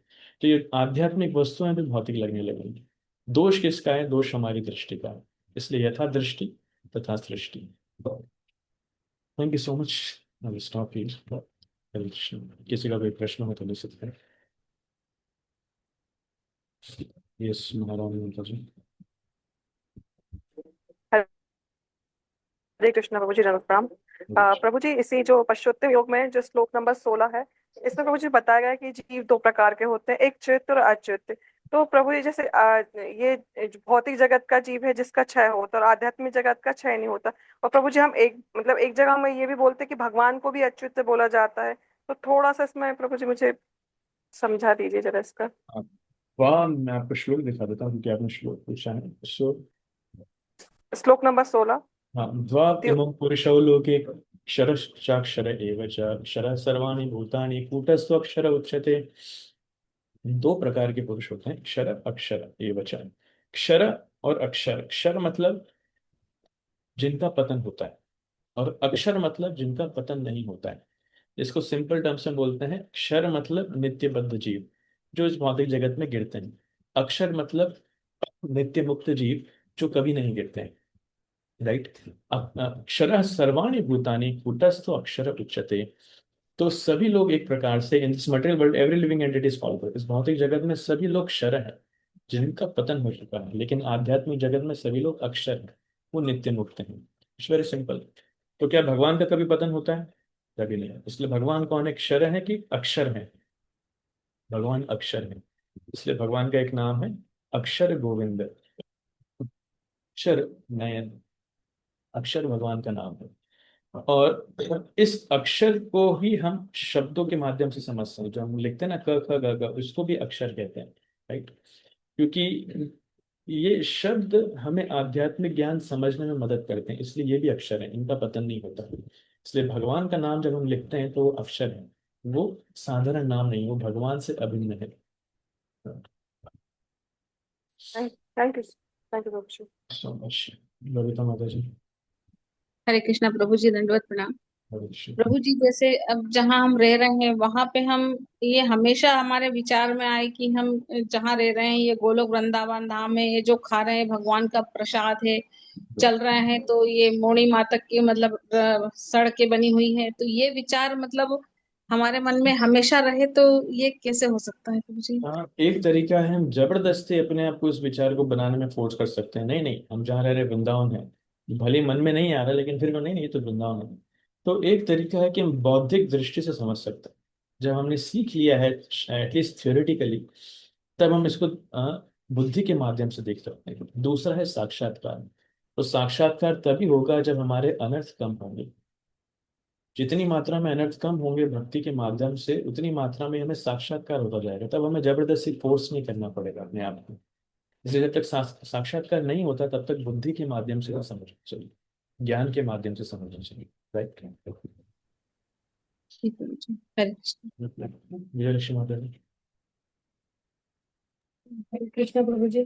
प्रभु जी, हम ऐसे भी बोलते हैं ना कि शरीर जो है वो मंदिर के समान होता है। ऐसा बार बार बोलते शरीर मंदिर के समान है, तो फिर क्या नहीं ध्यान रखना चाहिए? फिर ऐसे में एक्सरसाइज नहीं करना चाहिए, हेल्दी खाना नहीं खाना चाहिए, ऐसा नहीं है क्या फिर अभी? खुद का शरीर मंदिर है और बाकी सबका शरीर। नहीं नहीं, मतलब ऐसा बोलते हैं ना, शरीर भी मंदिर के समान होता है, तो इसका भी ध्यान रखना चाहिए। That is true, in fact that is true. तो लोग भी अपने हाँ, शरीर का ध्यान रखते हैं क्योंकि उस शरीर के माध्यम से भगवान की सेवा करते हैं। Right. Hmm, so we do not become negligent of this part. हम हम्म, शरीर को निग्लेक्ट नहीं करते हैं, लेकिन शरीर के साथ आसक्ति भी नहीं होना चाहिए। राइट। हाँ, सिंपल सा उदाहरण है कि कोई व्यक्ति कार खरीद के लेकर आए। अब कार का उद्देश्य क्या है कि एक स्थान से दूसरे स्थान पहुंचाना। राइट। लेकिन लोग कार के ऊपर इतना समय देते हैं, इतना सुंदर तरीके से संभाल के रखते हैं, उसमें एक स्क्रैच भी नहीं होने देते। किसी का स्क्रैच हो गया तो उसको इतना दुख होता है हद के लिए। ठीक है बाबा, इट्स अ मशीन। ये एक माध्यम है, ये एक इंस्ट्रूमेंट है आपको एक स्थान से दूसरे स्थान तक पहुंचाने की सुविधा देने की। इसका ध्यान रखना है, पर उससे इतना आसक्त नहीं होना है कि हम वास्तविकता से भटक जाएं। एक एक एक पिताजी नई नई कार लेकर के आए अपने घर वालों को गिफ्ट करने के लिए, और जब गाड़ी आकर के खड़ी करी, उन्हें सरप्राइज दिया, तो घर वाले इतने खुश हुए जिसकी हद नहीं। और छोटा सा बच्चा उनका जाकर के कार के ऊपर स्क्रैच करने लगा। तो पिता को इतना गुस्सा आया कि उन्होंने आव ना देखा ताव बगल में रखी एक लोहे की रॉड लेकर के उसके सिर पर मारा, ऐसे प्रैक्टिकल केस। और बच्चे का सिर फट गया, उससे खून निकलने लगा, बच्चा मर गया। तब उनको इतना दुख हुआ, बाद में देखा क्या स्क्रैच कर रहा था, लिख रहा था आई लव यू पापा। सो बच्चे को पता नहीं स्क्रैच नहीं करना चाहिए, वो अपना प्रेम पिताजी की तरह व्यक्त कर रहा है कि मैं कार पे ही लिख दूंगा तो हमेशा परमानेंट हो जाएगा आई लव यू पापा। लेकिन पिताजी कार से इतना प्रेम करते थे कि बच्चे को मार दिया। So this is called excessive attachment. प्रसंगमजरम पाशम आत्मनः कवयो विदु सैव साधु सुकृतो मोक्षदारम पावृतम। सो कहते हैं कि ये आसक्ति जब बहुत ज्यादा हो जाए शरीर से, इस भौतिक जगत से, शरीर से संबंधित लोगों से, तो पाशम ये बांधने का काम करते हैं, फंदे का काम करते हैं, इस भौतिक जगत में बांधे रखते हैं। यही आसक्ति जब भगवान से और भक्तों के ऊपर आती है तो ये मोक्ष द्वारा मुकाबले होती है, मुक्ति के द्वार खोलती है। So we need to find the balance. Yes, body is a temple, ये शरीर मंदिर है, पर वो दृष्टिकोण भी होना चाहिए। मंदिर इंपॉर्टेंट तभी है जब उसमें भगवान के विग्रह हैं। अगर भगवान के विग्रह नहीं है, भगवान नहीं है, तो मंदिर किसी काम का नहीं। इसलिए भगवान प्राथमिकता है। अगर वहां पर दृष्टि है तो इस शरीर को मंदिर के रूप में मान करके हम भगवान की सेवा में इसको लगाते हैं। अगर भगवान तक चेतना नहीं है तो ये शरीर जो है सिर्फ हमारी आसक्ति का कारण बन जाता है। इसलिए चेतना को शुद्ध करना प्राइमरी लक्ष्य होना चाहिए। Don't become excessively attached to this body. शरीर में होगा ही सही, समय के साथ साथ ये बूढ़ा होगा, इसमें सुख आएंगे, दुख आएंगे, कष्ट आएंगे, कष्ट मोक्ष दिक्कतें आएंगी। प्राय भक्त लोग भी बिखर जाते हैं जब कष्ट आते हैं। उनको डाउट्स होने लगते हैं कि भगवान ने हमारे साथ ऐसा क्यों किया, हम इतने समय से कर रहे हैं, कष्ट क्यों आया। अरे बाबा, तो इतने समय क्या सीखे? कष्ट नहीं आएगा? कष्ट तो आएगा, भौतिक जीवन में है, कष्ट तो आएगा। अगर हम मानते हैं कि ये शरीर माध्यम है, कष्ट आएगा, तो प्रभावित क्यों हो रहे? इसलिए वो श्लोक था, निर्माण मोह जत संग दोषा द्वंद्व विमुक्ता सुख दुख संग। सुख दुख और द्वंद्वों से विमुक्त होना पड़ेगा। That is called we are not attached. Does it help माता जी? जी जी जी। ओके। और कोई कमेंट, किसी का कोई करेक्शन, कोई सुधार, कुछ करना चाहता है? प्रभु जी हरे दंडवत कृष्णा। प्रणाम।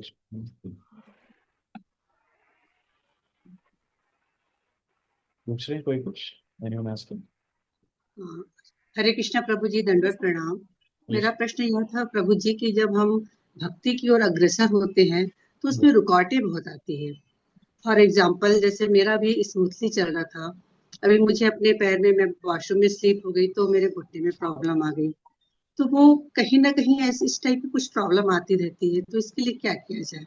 नहीं, भक्ति में रुकावटें नहीं है माता जी, भौतिक जीवन पूरा रुकावट है। हम उसमें भक्ति में प्रगति कर पा रहे हैं, ये महान बात है, ये अच्छी बात है।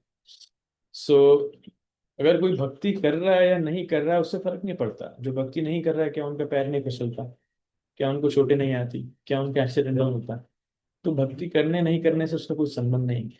शरीर का स्वभाव ही है कि उसमें चोट आएगी, बीमारियां आएंगी। इस भौतिक जगत का स्वभाव ही है कि यहाँ से कष्ट हमको मिलेगा।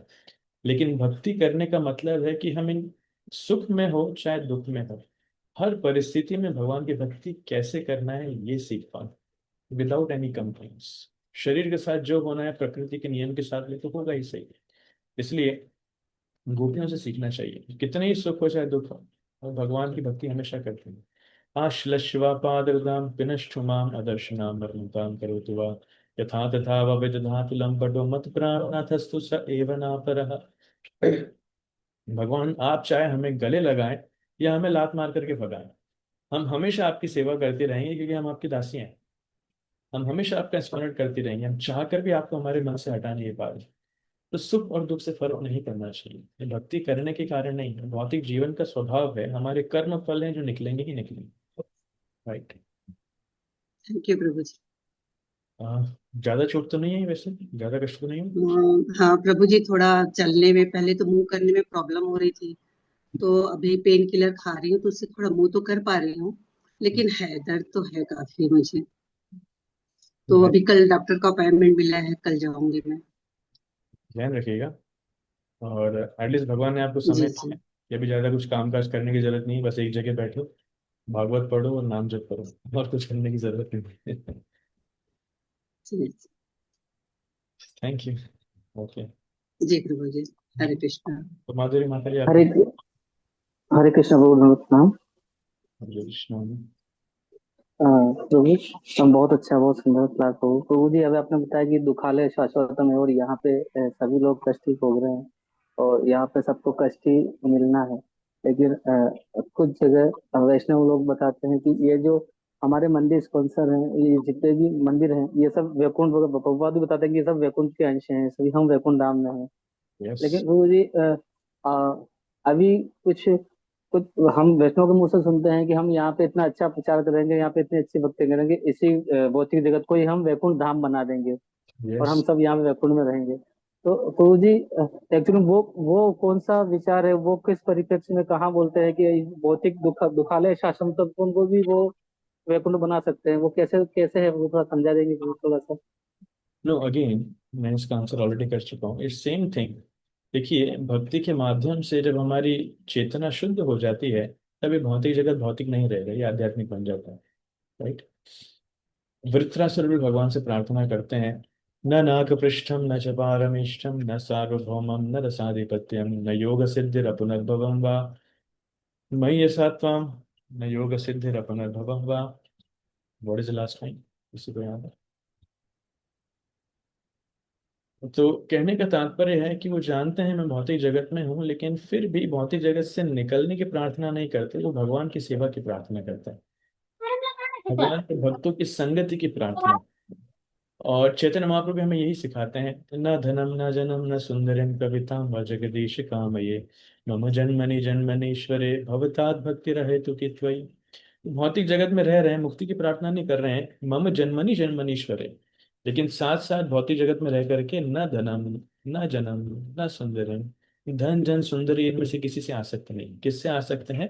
भवतात भक्ति रहे तो की त्वयि, आपकी भक्ति हमेशा बने रहो। Right. So this is the science. जब हमारी चेतना शुद्ध हो जाएगी, तब भक्ति से भगवान से हम आसक्त हो जाएंगे, तो फिर भौतिक जगत की परिस्थिति हमें परेशान नहीं करेगी। परेशानी तो दूर की बात है, भौतिक जगत हमारे लिए आध्यात्मिक जगत ही बन जाएगा। राइट। ये शरीर भी आध्यात्मिक हो जाएगा, तो ना ये शरीर के बंधन परेशान करेंगे। ऐसे श्री श्रीमद् गोपाल कृष्ण गोस्वामी महाराज, वो स्वप्न में भी भगवान की आरती कर रहे हैं, तो अब शरीर ने कहाँ बांध रखा है? उनकी चेतना, उनकी आत्मा तो हमेशा भगवान की सेवा में, भगवान की आरती में लगे हुए। राइट।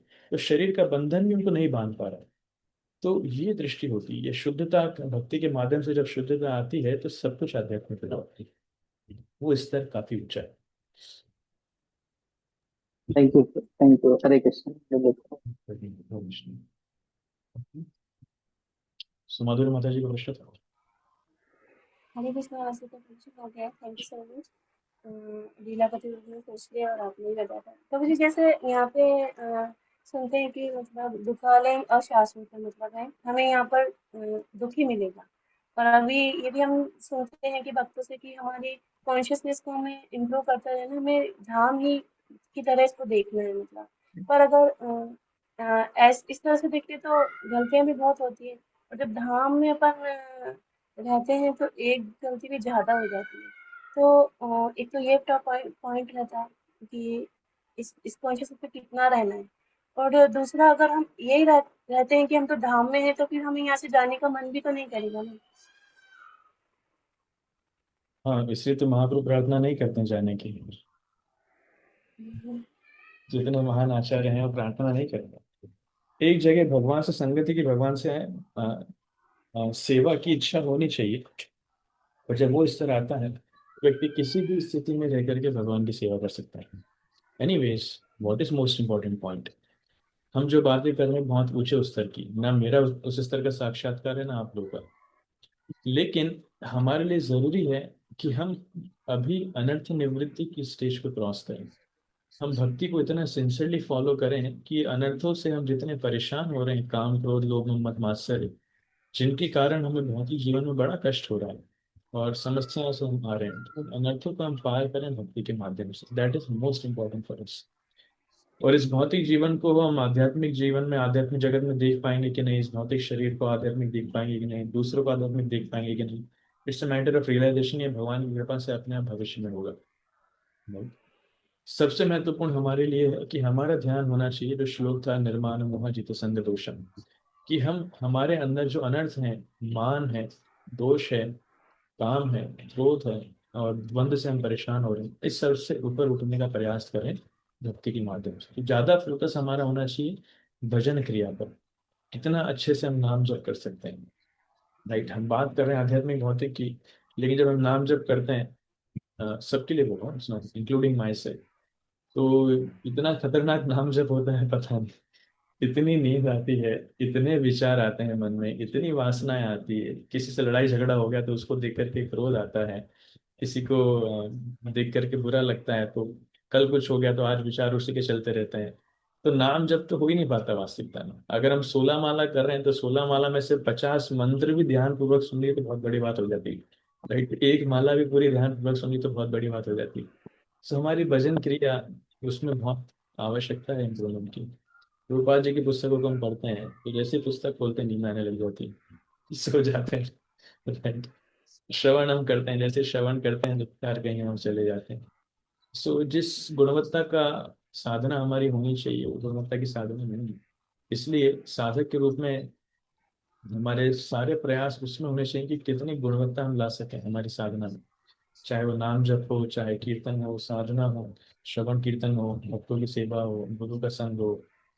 इस जितना हम सिंसियर रहेंगे, भगवान की कृपा से अपने आप एक समय आएगा, हमको खुद ही फील होने लगेगा कि इस शरीर से आसक्ति हमारी कम हो रही है, इस भौतिक जगत से आसक्ति हमारी कम हो रही है, और इन द्वंद्वों को सहन करने की शक्ति हमको मिल रही है। पहले हर छोटी चीज में हम क्रोधित हो जाते थे, भड़क जाते थे, लेकिन अभी भगवान की कृपा से वैसा नहीं हो रहा, बहुत कुछ हम सहन करना सीख रहे हैं। पहले हर सुख दुख में हम भ्रमित हो जाते थे, भक्ति छोड़ देते, लेकिन अभी वैसा नहीं हो रहा है। कितने ही कष्ट आ गए लेकिन फिर भी हम नाम जप नहीं छोड़ पा रहे हैं। कितने ही कष्ट आ रहे हैं तो पा रहे हैं लेकिन प्रभुपाद की बुक नहीं छोड़ पा रहे हैं। कितने ही कष्ट आ रहे हैं लेकिन वैष्णव का आश्रम नहीं छोड़ पा रहे हैं। पहले हम भक्तों ने कुछ बोल दिया था तो बुरा मान करके चले जाते थे, आते नहीं थे, मानते नहीं थे। लेकिन अब अगर कभी कुछ हो जाता है भक्ति जीवन में तो हम उसको सहन करना सीख जाते हैं और उन्हीं भक्तों की सेवा करना चाहते हैं। उनको ही समझाते हैं, नहीं नहीं तो जी आप नाराज मत हो, माता जी आप नाराज मत हो, आप समझ नहीं पाए, मेरा कहने का मतलब ये था। इट्स ओके, इट्स ओके, मैं क्षमा मांगता हूँ, भले हमारी गलती नहीं फिर भी हम क्षमा मांगना सीख जाते हैं। तो ये भक्ति करने के माध्यम से धीरे धीरे प्रगति होती है। जब ये सिम्टम्स आ रहे हैं इसका मतलब हम धीरे धीरे शारीरिक चेतना से ऊपर उठ रहे हैं, हम धीरे धीरे द्वंद्वों से उठ रहे हैं, हमारा मान अहंकार कम हो रहा है, हमारे काम क्रोध लोभ मोह ये सब कम हो रहे हैं। तो यही करते करते करते करते धीरे धीरे एक समय आएगा तो हम पूरी तरीके से उठ जाएंगे, तो प्रैक्टिकली इस भौतिक जीवन का कुछ भी दुख कष्ट हमें परेशान नहीं करेगा। हम हर परिस्थिति में भगवान की भक्ति करना सीख जाएंगे, हर स्थिति में भगवान को स्मरण करना, भगवान की सेवा करना सीख जाएंगे। That's what we want, right? Just a matter of time. Does it helps? हाँ जी, तो मुझे एक थोड़ा सा हाँ जी। जैसे प्रभु जी भगवान तो बोलते हैं कि मन मना मत भक्ति मतलब, और हमारा मतलब जो मन है अनमना से मन मना तक आने तक डेली बेसिस पे डेली बहुत संघर्ष ही रहता है।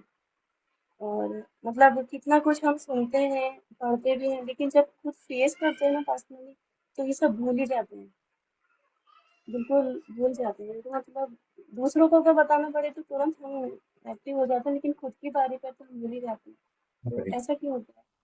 जब इसीलिए प्रैक्टिकली छोटी सी सिचुएशन में ही ऐसा हो रहा है, तो लास्ट में जब हमारी स्थिति आएगी कि बोलते हैं कि अंतकाल में वाली, तो उस स्थिति में क्या होगा फिर?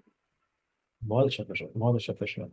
In fact this is the test of our devotional service, this is the test of our advancement. भक्ति में हमारी कितनी प्रगति हुई है, ये उसकी परीक्षा का समय। भक्ति में परीक्षा अच्छे समय नहीं होती, जब थोड़ा सा कठिन समय आता है तभी परीक्षा होती है कि वास्तविकता में प्रगति कितनी हुई है। राइट। जब विपदाएं आती हैं, कष्ट आते हैं, क्लेश आते हैं, दोष आते हैं, दोषारोपण होते हैं, तब हम किस मनोभाव से कर पा रहे हैं। तो ये हमारे टेस्ट हैं। इसलिए अ, जब इन कठिन परिस्थितियों में रहकर भी कोई भक्ति करना सीख जाए, अच्छे मनोभाव से भक्ति कर रहा है और ज्यादा प्रभावित नहीं हो रहा, तब समझना चाहिए कि उसकी भक्ति वाकई में बढ़ गई, भक्ति में वो बहुत आगे बढ़ रहा है। राइट। और ये होगा अगर कोई निस्वार्थ भाव से सिंसियरली भक्ति कर रहा है और भगवान की कृपा की याचना कर रहा है, तो भगवान की कृपा से ये स्तर जरूर आएगा। कम से कम अभी वो स्तर आ चुका है कि हम किसी भी परिस्थिति में नाम जप नहीं छोड़ रहे। अभी वो इस तरह आ चुका है कि हम प्रभुपाद की बुक रीडिंग नहीं छोड़ रहे हैं, हम सेवा नहीं छोड़ रहे हैं, मॉर्निंग प्रोग्राम नहीं छोड़ रहे हैं, हम प्रचार करना नहीं छोड़ रहे हैं, भक्तों की सेवा नहीं छोड़ रहे हैं। इतना स्तर पर आना भी बहुत बड़ी बात है। राइट। ये भी एक लेवल की निष्ठा है। इसको रेगुलरली करना बिना रुके, बिना प्रभावित हुए, ये भी एक स्तर की निष्ठा है। यही करते करते करते करते एक समय आएगा कि कितनी ही कठिनाई क्यों ना आए, कितनी ही परीक्षाएं क्यों ना आए, उस समय भी हमारा मनोभाव हम बना करके रखेंगे। राइट। प्रभुपाद इसमें उदाहरण देते हैं कच्चा आम और पका आम। कच्चा आम अगर सिर्फ डाली पे लगा रहेगा तो समय के साथ साथ वो पक जाएगा। आज भले कच्चा है, उसमें मिठास नहीं है, देखने में छोटा है, हरा है, खट्टा है, बस उसको डाली पे लगे रहना है। डाली पे लगे रहेगा तो अपने आप समय के साथ साथ वो पक जाएगा, कलर भी उसका चेंज हो जाएगा, साइज भी बढ़ जाएगा और मीठा भी हो जाएगा। उसी प्रकार से हो सकता है आज हम कच्चे आम हैं और बस इस्कॉन की डाली पे लगे रहेंगे, भक्ति करते रहेंगे, तो समय के साथ साथ अपने आप पक जाएंगे। तो अलग से और कुछ नहीं करना है। आप जो कर रहे हैं, मैं तो आपको व्यक्तिगत रूप से जानता हूँ, आप बहुत सिंसियरली फॉलो कर रहे हैं। I must appreciate. माता जी विदाउट फेल नीमच में डेली मॉर्निंग प्रोग्राम में आती हैं। वो घर से अकेले साथ में एक माता जी को और लेकर के आती हैं, जगन्नाथ जी की सेवा पूजा करती हैं, कीर्तन करती हैं, आरती करती हैं, सेवाएं करती हैं, प्रसाद बनाती हैं और प्रचार करती हैं, बहुत कुछ करते हैं एवरी सिंगल डे। घंटों घंटों माता जी सेंटर में दे रही है नीमच में। सो सभी होटल लोग बहुत प्रसन्न है नीमच में, और इधर महाराज भी बहुत प्रसन्न है। जस्ट कंटिन्यू दैट, और समय के साथ साथ आपको खुद ही दिखेगा कि आम पक रहा है। वैसे आप बहुत पक चुके हैं, मतलब पक के आम बन चुके हैं, बस थोड़ा नहीं सा है। अभी नहीं, अभी तो बहुत डाउट है मुझे। तो मुझे जैसे बोलते हैं कि अभी तो हम प्रैक्टिस कर रहे हैं भक्त बनने की, अब पता नहीं बन पाएंगे कि नहीं, विचार करने की कोशिश कर रहे हैं, कर पाएंगे कि नहीं, ये तो आप डाउट ही रहता है। आप बन चुके हैं, मैं नहीं बन पाया। आप आशीर्वाद दीजिए, मैं बन जाऊँ। ठीक है, आप कंप्लीट कीजिए। Hmm, thank you. Thank you. So there is a question on chat box by Varsha. Does it bring bad karma if you say lie to do devotion means my parents are not devotee, and for chanting and for watching session they are not agreed, and thinking that devotion distract me and waste of my time for me. नहीं, भक्ति के लिए अगर झूठ बोलना पड़ रहा है, भक्ति करने के लिए झूठ बोलना पड़ रहा है, तो उसमें कोई बुरा कर्म नहीं, कोई पाप नहीं। से गोपियां जब कृष्ण के पास जाती थी तो घर में थोड़ी सच बता के जाती थी, वो तो झूठ बोल के जाती थी। तो उसमें कोई दोष नहीं। भगवान के पास जाने के लिए कुछ भी हम करेंगे उसमें कोई दोष नहीं। राइट। कभी कभी होती है ऐसी स्थिति कि घर वाले नहीं करने देते हैं, तो झूठ बोल के जाना पड़ता है। मैं आपको एग्जांपल बताता हूँ, बहुत क्रूड एग्जांपल है। मैं जब आर्टिकलशिप में था, जब मैं सीए कर रहा था, तो मेरे जो प्रिंसिपल थे सीए जिनके अंडर में ट्रेनिंग ले रहा था, तो मैंने उनसे जगन्नाथ रथ यात्रा के लिए छुट्टी मांगी। उन्होंने कहा सर रथ यात्रा में जाना है, मुझे छुट्टी चाहिए। तो उन्होंने मुझे बोला कि देखो अगर तुम मुझसे लड़की घुमाने के लिए छुट्टी मांगोगे तो मैं एक दिन की छुट्टी दे दूंगा, लेकिन इसके लिए रथ यात्रा में जाने के लिए नहीं दूंगा। सोचा क्या आदमी है। तो मैं समझ गया छुट्टी कैसे लेना है, तो उसके बाद कभी मैंने रथ यात्रा के लिए छुट्टी नहीं मांगी, हमेशा बहाना बनाता था। ऑफकोर्स लड़की घुमाने का नहीं बोला कभी। मैंने कहा, हमेशा बोलता था कि सर तबीयत खराब है आज, मेरी तबीयत खराब है आज, मम्मी की तबीयत खराब है आज, बाहर जाना है, ये करना है वो करना है, तो झूठ बोलकर ही हम जाते थे फेस्टिवल्स अटेंड करते। सो इट्स टोटली फाइन, अदरवाइज नहीं तो एक लोग तो जाने नहीं देंगे, भक्ति करने नहीं देंगे। So it's totally fine. Okay, thank you so much. So should we end here? Any last question? 51, 52, 23. Hare Krishna. Shri Prabhupada ki jai. Somebody the Guru Bhakti.